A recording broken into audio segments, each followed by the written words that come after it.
오늘은 대림절 세 번째 주일입니다. 대림절은 성탄을 준비하며 예수님 오심을 기다리는 절기입니다. 대림절을 맞이하게 되면 중요한 그 메시지들이 있습니다. 평화와 기쁨, 또 사랑과 용서, 이런 단어들이 많이 쓰이게 됩니다. 그런데 그 중에서도 준비 그리고 기다림, 이 두 단어가 가장 핵심적인 단어입니다. 준비하며 기다리는 성탄절이 바로 이 대림절이라고 하는 기간입니다. 저는 초등학교 4학년 크리스마스 이브날 처음 교회라고 하는 곳을 갔습니다. 그날 저녁 성탄 예배를 드리는데, 물론 어린이들, 그러니까 교회 학교 아이들만 이 성탄 예배를 드리는데, 제가 처음 가서 느낀 점은 교회는 내 체질이다, 이런 생각이 들었습니다. 그때부터 지금까지 교회에 코가 꿰어서 제가 이렇게 살고 있는 것 같습니다. 그날 저녁 동네 아이들은 죄다 교회로 모여들었습니다. 흥겹게 크리스마스 캐롤을 부르고, 또 신나게 레크레이션도 하고, 또 대장 같은 사람이 나와서 뭐라 하는데 나중에 알고 보니까 그게 설교였습니다. 제가 그 말이 무슨 말인지 전혀 알아듣지는 못했지만 앞으로도 저 말을 좀 계속 듣고 싶다, 이런 마음이 들었던 것 같습니다. 그리고 하이라이트, 그날 저녁에 끊임없이 선물을 주는 겁니다. 그날 밤 선물 그 목록 중에 지금도 제가 일부 품목이 아마 거의 다 기억하는 것 같습니다. 그 품목들이 생각이 납니다. 먼저 학용품 품목입니다. 연필 세자루, 지우개, 색종이, 삼각자, 공책 몇 권, 아마 이렇게 받았던 것으로 제가 쓸데없는 기억이 많기 때문에 기억이 납니다. 그 다음으로는 식품 목록입니다. 삼립 크림빵, 가장 흔한 빵이었습니다, 그 당시. 또 사탕과 카라멜 한 움큼. 또 그 당시 인기 있던 거의 불량식품에 가까웠던 뭐 소라 과자라든지 뭐 이런 과자 몇 봉다리, 아마 이렇게 주었던 것으로 기억이 됩니다. 그런데 이 모두를 값을 지불하지 않고, 그러니까 돌아갈 때 이게 손이 없어서 못 들을 정도로 한 보따리, 그때 무슨 봉다리가 있는 것도 아니고 막 주섬주섬 막 주머니에 넣고 뭐 안주머니에 넣고 끌어안고 이러고 가는데, 이게 얼마나 많은지 모릅니다. 그런데 그 값을 하나도 지불하지 않고 공짜로, 은혜롭게 말하면 은혜로 선물로 주는 거랍니다. 카리스, 은혜라고 하는 말입니다. 야, 교회는 참 좋은 곳이구나. 어린 마음에 그런 생각이 들었고, 그때부터 지금까지 저는 이 교회 안에 머물고 있습니다. 전 세계 모든 사람들이 선물을 가장 많이 주고받는 시기가 바로 이 크리스마스 시즌이라고 합니다. 고마운 사람에게 정성을 다해서 감사의 마음을 선물에 담습니다. 이 선물은 마음을 따뜻하게 하는 겁니다. 뇌물하고는 다른 겁니다. 대가성하고는 다른 겁니다. 받을 때 마음이 따뜻해질 때 그게 선물이 되는 겁니다. 일반적으로 선물이라고 하는 것은 서로 주는 건 선물이 아닙니다. 한쪽에서 주는 걸 선물이라고 합니다. 그런데 크리스마스 때는 그 기준이 조금 무너지는 때입니다. 서로 간의 선물을 주고 받기도 합니다. 요즘은 잘 하는지 모르겠어요. 근데 예전에 유행했던 추억의 선물 교환이라고 하는 걸 아마 기억하실 겁니다. 여러 사람들이 정해진 금액 안에서 선물을 준비하고, 또 함께 제비를 뽑아서 하나씩 나누어 가집니다. 선물만 교환하지 않습니다. 함께 모여서 선물을 교환하면서 다과를 하든 또 식사를 하든 함께 즐거워하며 기쁨의 교제를 나누게 됩니다. 그래서 이 선물 교환이라고 하는 이 프로그램은 주로 크리스마스 때 했던, 물론 세상적으로 보면 연말연시라고 하는 그런 특수성도 있습니다. 한 해를 마무리하면서 서로 선물을 한다라고 하는 그런 개념이기도 합니다. 어쨌든 즐겁고 따스한 그런 이벤트가 아닐 수 없습니다. 그래서 우리가 성탄절이 되게 되면 지금은 혹 그렇게 하지 않는다 할지라도 선물을 좀 하고 싶기도 하고 또 선물이 기다려지는 그런 시즌이 아닐까 싶습니다. 유난히 성탄절이 되면 이 선물하는 일들이 왜 활발해지는 걸까요? 그런데 그 이유가 성경이 있다라고 하는 겁니다. 하나님께서는 모든 인류에게 독생성자 예수를 선물로 주셨다라고 하는 겁니다.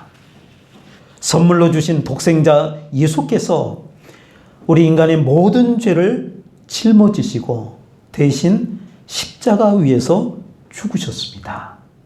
그로 인해서 모든 인류가 영원한 생명을 얻게 된 것입니다. 카리스, 은혜라고 하는 히브리 말입니다. 사람으로서는 계산할 수 없는 엄청난 선물을 하나님께로부터 받은 겁니다. 선물입니다. 뇌물이 아닙니다. 대가성이 아닙니다. 일방적으로 하나님께서 우리에게 주신 것입니다. 예수 그리스도를 선물로 주신 것입니다. 그 은혜에 감사하여 우리가 하나님 앞에 예물을 드리게 되는 것입니다. 그 예물을 오늘 말씀해 보니까 동방박사들이 가장 먼저 드립니다. 동방박사들은 성탄절을 기다려왔고 또 성탄이 되었다라고 하는 것을 알았습니다. 메시아가 올 것을 알고 있었고 또 메시아가 왔다라고 하는 것을 안 것입니다. 그래서 아기 예수 그 주님을 찾아온 것입니다. 동방박사들은 아기 예수께 엎드려 경배하며 보배합을 열어 예물을 드렸습니다. 마태복음 2장 11절입니다. 엎드려 아기께 경배하고 보배합을 열어 황금과 유향과 모략을 예물로 드립니다. 동방박사들이 드린 두 번째 예물은 유향이라고 하는 것입니다. 유향을 드렸다라고 했습니다. 성경에 나오는 감람나무는 지금으로 말하면 올리브 나무를 말합니다. 제가 이 성경이 번역되는 데 있어서 늘 아쉬워하는 부분 중에 하나가 바로 이 올리브 나무라고 하는 이름을 쓰지 못하고 있는 성경이 참 아쉽습니다. 원래 중국어 성경으로 먼저 번역이 되었는데 이 아시아권에는 올리브 나무라는 게 없잖아요. 그런데 중국에는 올리브하고 비슷한 감람나무라는 것이 있다고 합니다. 그래서 원어 성경을 중국어로 번역을 할 때 올리브 나무를 감람나무라고 적었습니다. 우리나라는 원어를 통해서도 성경이 번역됐지만 중국어 성경을 많이 참조를 합니다. 그래서 자연스럽게 우리 개역 성경에도 감람나무라고 하는 이름이 쓰여졌습니다. 20여 년 전에 개정판이 나왔습니다. 그래서 우리가 개정개혁이라고 하는 지금 우리가 쓰고 있는 성경을 쓰고 있는데 저는 20여 년 전에 이게 바뀔 때 올리브나무라고 바꿔줄 줄 알았더니 여전히 감람나무라고 써놓았습니다. 올리브나무입니다. 지금 우리가 알고 있는 그 올리브 기름입니다. 팔레스타인 땅은 성경에 그 기록된 그 땅은 지중해 연안에 위치해 있습니다. 지중해 쪽에서 보면은 동쪽에 있습니다. 그곳에서 가장 흔하면서도 가장 귀한 나무가 올리브 나무라고 하는 나무입니다. 그 올리브 나무에서 나오는 기름은 우리도 지금 많이 식품으로 쓰고 있습니다만은 몇 안 되는 완전 식품 중에 하나가 올리브 기름이라고 합니다. 그래서 올리브 기름은 꼭 요리할 때 볶아서 먹는 그런 용도가 아니고 사실은 그냥 날로 먹는 음식이라고 합니다. 그러니까 드레싱을 할 때 얹어 먹는 그런 음식입니다. 이 올리브 나무 종류 중에는 여러 종류가 있는데 그 중에 하나가 유향나무라고 하는 나무입니다. 그 유향나무의 진액을 뽑아서 건조를 시키게 되면 아주 좋은 향기가 나게 되는데 그 향료가 바로 유향이라고 하는 향료입니다. 인터넷에서 유향이라고 검색을 여러분들이 한번 해보시면 보스웰리아라고 해서 지금도 이 유향이라고 하는 것은 귀한 약재로 쓰이기도 합니다. 보스웰리아라고 하는 약재입니다. 동방 박사들은 두 번째 예물로 유향을 드렸습니다. 유향은 좋은 향기입니다. 향기는 냄새는 좋지만 향기 자체가 주인공이 아닙니다. 향기는 나지만 그 향기가 전면에 드러나지 않기 때문에 그렇습니다. 레위기라고 하는 성경을 보면 여러 가지 율법들이 세세하게 기록이 되어 있습니다. 제가 주보에다 성경 구절들을 좀 적어놔 드렸는데 레위기 24장 8절 말씀입니다.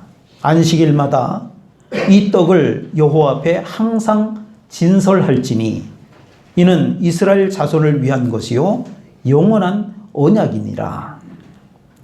요즘 말로 이야기하면 이 8절의 말씀은 주일 예배를 어떻게 드려야 하는가에 대한 율법의 말씀입니다. 이게 율법의 말씀입니다. 이스라엘 백성들은 그 레위기 말씀에 보니까 하나님 앞에 제사 드릴 때, 하나님 앞에 나와 예배할 때 어떻게 예배를 드렸느냐? 고운 가루로 떡을 만들어서 떡상 위에 두었다라고 했습니다. 그런데 떡만 두지 않고 그 공간 안에 그 떡 위에 뭘 하나를 더 두었는데 그게 유향이라고 하는 것입니다. 7절 말씀, 레위기 24장 7절이라고 써있는 부분을 우리 한 목소리로 같이 읽어보겠습니다. 레위기 24장 7절입니다. 시작. 너는 또 전절한 유향을 그 밧줄 위에 두어 기념물로 여호와께 화제를 삼을 것이며. 아멘.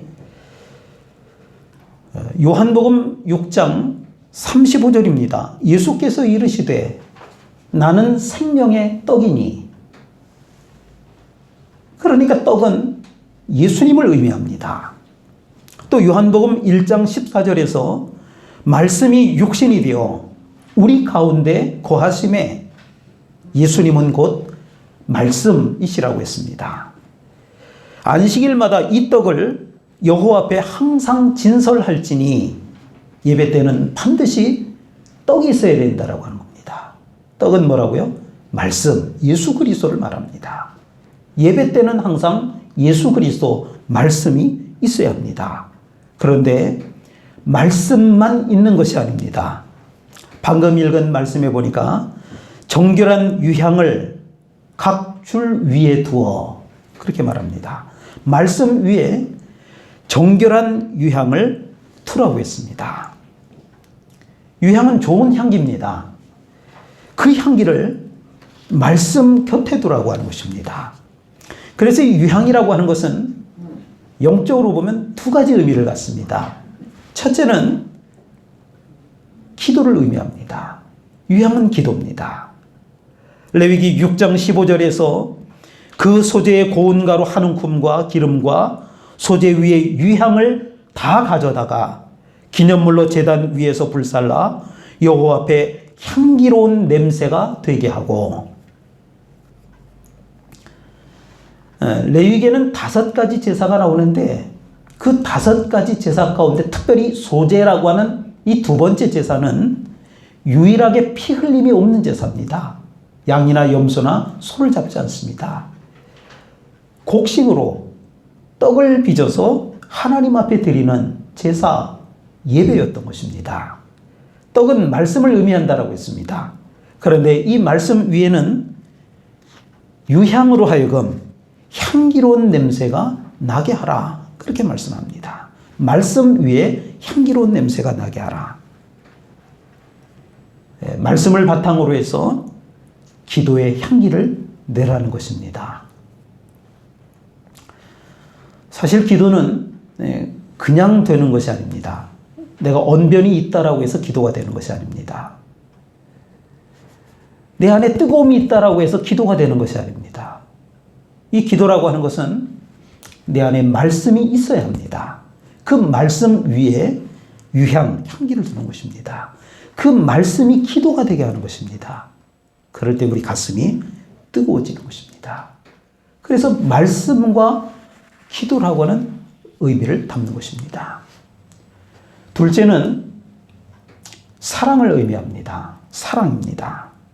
오늘은 이 두 번째 의미에 해당하는 유향은 사랑이라고 하는 의미로 여러분들과 함께 말씀을 살펴보려고 합니다. 그래서 유향 같은 사랑입니다. 유향은 좋은 향기가 난다라고 했습니다. 하나님 앞에 예배 드릴 때 말씀 위에 좋은 향기가 나도록 유향을 두는 것입니다. 그런데 그 유향은 그냥 유향이 아닙니다. 정결한 유향을 각 줄 위에 두어 정결한 유향이라 그랬습니다.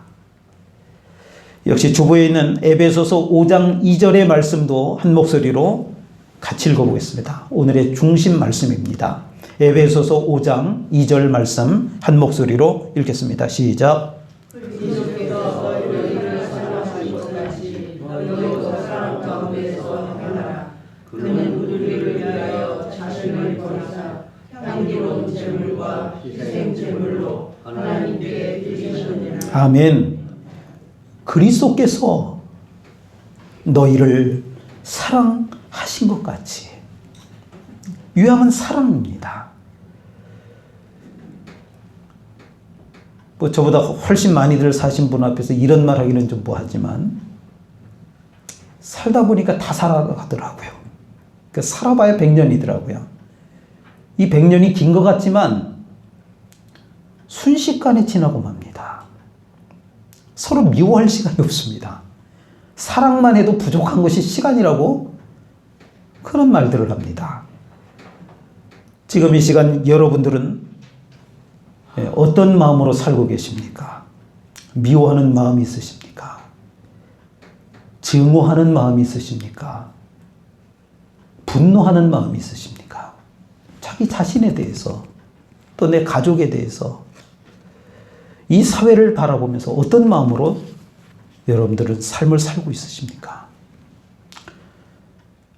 세상을 바라보면 또 주변의 사람들을 바라보면 어떨 때는 섬뜩할 때가 있습니다. 분노에 가득 찬 그 모습들을 보게 됩니다. 서로 갈등하고 미워하는 모습을 보게 됩니다. 우리의 마음은 어떻습니까? 지금 내 마음이 그런 마음이라고 한다면 지금 선포되어지는 이 하나님의 말씀이 귀에 들려지겠습니까? 우리 마음속에 담아지겠습니까? 소중하고 귀한 시간을 내서 예배하겠다라고 와서는 하나님의 말씀을 듣지 못한다라고 하면, 하나님의 말씀이 마음에 담아지지 않는다라고 하면 하나님의 마음이 얼마나 아프실까? 그런 생각을 해보게 됩니다. 하나님께서 우리에게 원하십니다. 유향 같은 사랑, 그 사랑을 예물로 드리기를 원하시는 줄로 믿습니다. 우리가 말씀을 들을 때 믿음이 생깁니다. 황금 같은 믿음입니다. 그 말씀 위에 유향을 얹어야 합니다. 유향 같은 사랑입니다. 유향을 얹을 때 온전한 믿음이 되는 것입니다. 황금 같은 믿음만 가지고는 온전한 믿음이라고 할 수 없습니다. 갈등을 일으키기 쉽습니다. 사람들을 판단하고 평가하기 쉽습니다. 유향 같은 사랑을 얹어야 합니다. 그래서 이 유향 같은 사랑이라고 하는 것은 향기 나는 삶입니다. 여러분, 향기는요, 나쁜 향기든 좋은 향기든 숨길 수 없습니다. 스물스물 퍼져나갑니다. 향기라고 하는 것은 그런 것입니다. 집안에 좋은 향기가 나야 합니다. 그래야 집에 들어가고 싶고 또 집안에 머물고 싶어집니다. 집에 좋은 향기가 나기 위해서는 뭐 다른 거 없습니다. 깨끗하게 청소를 해야 합니다. 먼저 창문을 닦습니다.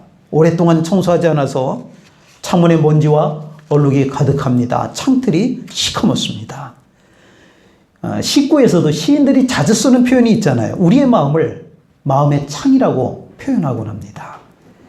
시커먼 창문만큼 우리의 마음도 오염되어 있을 확률이 높습니다. 사람에 대한 미움과 증오입니다. 세상에 대한 편견과 선입견입니다. 나만 무조건 옳다라고 생각하는 편협한 판단입니다. 나의 이해관계에만 기대어서 성급하게 내렸던 그런 해석들입니다. 내 좁은 소견으로 세상을 비웃던 거만한 생각들입니다. 우리 사회를 감싸고 있는 그런 이야기들입니다. 이 모든 것들이 나 자신을 일그러지게 할 뿐만 아니라 주변과의 관계도 원활하게 소통하지 못하게 하는 겁니다. 사회가 어두워져 가는 것입니다. 이런 나의 생각의 창을 씻어내고 그 얼룩을 닦아내야 합니다. 향기가 나야 합니다. 향기로워야 합니다. 조금 양보해야 합니다. 내려놓아야 합니다. 성도 여러분, 창문을 닦아보십시오. 그래서 여러분들에게서 좋은 향기가 날 수 있기를 간절히 소망합니다. 그런데 바깥만 더러운 것이 아닙니다. 안에도 마찬가지입니다. 그래서 우리가 아침이 되면 창문을 열고 환기를 시켜야 합니다. 왜 우리가 창문 여는지 아세요? 창문 열어서 바깥 공기를 바꾸려고요? 아니잖아요. 먼지를 떨어내고, 안에 있는 쌓여있는 먼지를 떨어내고 좋은 공기를 마시기 위해서, 그러니까 안에 있는 그 향기롭지 못한 냄새를 바깥으로 빼내고 바깥에 좋은 공기를 받아들여서 그 공기를 마시기 위해서 우리가 창문을 여는 겁니다. 아무리 창문을 깨끗이 닦았다 해도 안에 있는 먼지를 모두 떨어내지 않으면 아무런 소용이 없기 때문입니다. 그래서 환기라고 하는 것을 시킵니다. 나이가 들어갈수록 이 몸에서 냄새가 나고 또 집안이 꿉꿉해지기 쉽습니다. 그래서 한겨울이라고 해도 할 수 있는 대로 환기를 자주 하는 것이 좋다고 합니다. 그래야 나도 상쾌해지고 또 다른 사람이 나를 통해서 상쾌함을 얻는 것입니다. 그대로 두면 안에 있는 먼지가 창문을 더럽히게 될 것입니다. 생각을 활짝 열고 내 마음을 환기시킬 수 있길 바랍니다. 내 마음에 쌓여있는 미움과 분노, 욕심과 음란, 큰 맘 먹고 환기시키시길 바랍니다. 더러운 세상이 아니라, 분노의 세상이 아니라 내가 살아가야 하는, 내가 만들어 가야 하는, 얼마든지 내가 향기로 바꿀 수 있는 그런 세상이 될 줄로 믿습니다. 꿉꿉한 냄새가 날 때 좋은 향기로 채우게 되면 그 환경은 변화될 것입니다. 세상을 아름답게 바라볼 수 있는 마음을 가질 수 있기를 바랍니다. 세상을 깨끗하게 바라볼 때까지 내 마음을 씻을 수 있기를 주의 이름으로 축원을 드립니다. 이것이 유향 같은 사랑인데 이러한 사랑이 향기나는 삶인 것입니다. 예수님은 자신을 살아있는 떡이라고 말씀하셨습니다. 떡이신 예수님이 십자가에 달리실 때 정결한 유향과는 비교할 수 없는 거룩하고 향기로운 제물이 되셨습니다. 끝까지 순종하심으로 하나님께 드리는 산 제물이 되셨던 것입니다. 조화는 우리가 조화도 놓기도 하고 생화도 놓기도 합니다만은 이 조화는 아무리 아름다워도 종이로 만든 꽃일 뿐입니다. 어떤 재료를 가지고 만들었을 뿐입니다. 향기가 없습니다. 벌과 나비가 모여들 리가 없습니다. 가시덤불 사이에 한 송이 백합화가 가시덤불 사이에 그 밑에서 자라기 시작합니다. 그 백합화가 자라나면 자라날수록 가시에 찔리곤 합니다. 그러면 그 상처에서 향기가 납니다. 찔려서 생채기가 나니까 향기가 납니다. 그 향기를 맡고 벌과 나비들이 모여드는 겁니다. 백합화에 꽃가루를 묻혀서 벌은 꿀을 만들 것이고 나비는 꽃가루를 퍼뜨릴 것입니다. 생명과 능력이 있는 곳에는 그에 합당한 향기가 반드시 있기 마련입니다. 용서란 가시에 찔린 백합화에서 나는 향기라고 했습니다. 도저히 용서할 수 없는 환경인데 용서하는 것입니다. 대중교통 안에서 누군가가 차가 밀려서 내 발을 밟고 죄송합니다. 예, 괜찮습니다. 누구나 할 수 있는 용서입니다. 그러나 도저히 할 수 없는 것을 용서할 때 그것을 용서라고 하는데, 백합화가 가시에 찔려서 찢기면서 생채기 가운데 나는 그 향기가 바로 용서라고 하는 것입니다. 용서가 바로 사랑인 것입니다.